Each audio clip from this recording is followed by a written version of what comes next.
इधर बांग्लादेश के ढाका से खबर है, जहां कट्टरपंथी इस्लामी आंदोलन बांग्लादेश के जिहादी समर्थकों ने सड़कों पर उतरकर खुल्लम खुल्ला भारत विरोधी जहर उगलना शुरू कर दिया है। प्रधानमंत्री नरेंद्र मोदी और पश्चिम बंगाल के मुख्यमंत्री शुवेंदु अधिकारी को खुली धमकी दी जा रही है।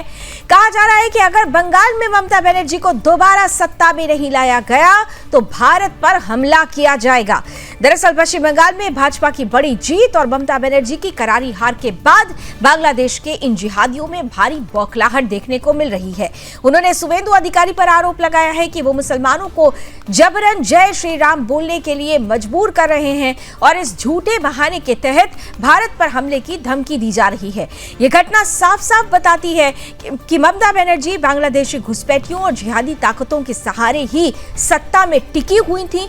उनके शासन में बांग्लादेश से भारी संख्या में घुसपैठिए पश्चिम बंगाल में घुस आए, अवैध घुसपैठियों को वोट बैंक बनाया गया, हिंदुओं पर अत्याचार बढ़े और यही कारण है कि ममता बनर्जी को उनकी हार पर ढाका के जिहादी इस कदर बौखला गए कि ये जिहादी अब खुलेआम भारत को धमकी दे रहे हैं। प्रधानमंत्री नरेंद्र मोदी और शुवेंदु अधिकारी को निशाना बनाया जा रहा है।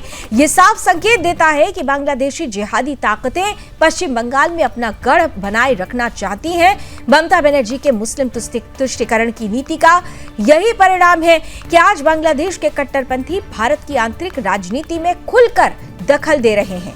हमले की धमकी दी जा रही है। याद हो आपको कि जब एग्जिट पोल आए थे तो उस वक्त भी बांग्लादेश की संसद में सांसद ने यह कहा था कि घुसपैठियों की जो परेशानी है वो बांग्लादेश के लिए चिंता का सबब बन सकती है। और अब देखिए वही घुसपैठिए किस तरीके से बांग्लादेश के जिहादी ताकतों का जो सहारा बने हुए थे पश्चिम बंगाल की धरती पर, अब बांग्लादेश से धमकियां आ रही है भारतीय प्रधानमंत्री के लिए, भारत के राज्य पश्चिम बंगाल के नए मुख्यमंत्री शुवेंदु अधिकारी के लिए। इन सब के बीच ये दर्शाता है कि किस तरह से ममता बनर्जी अभी तक तुष्टीकरण की राजनीति करती आई है, लेकिन अब क्योंकि तुष्टीकरण की राजनीति का जो बोलबाला था वो पूरी तरह से खत्म हो रहा है और ऐसे में बौखलाए जिहादी लगातार धमकियां दे रहे हैं।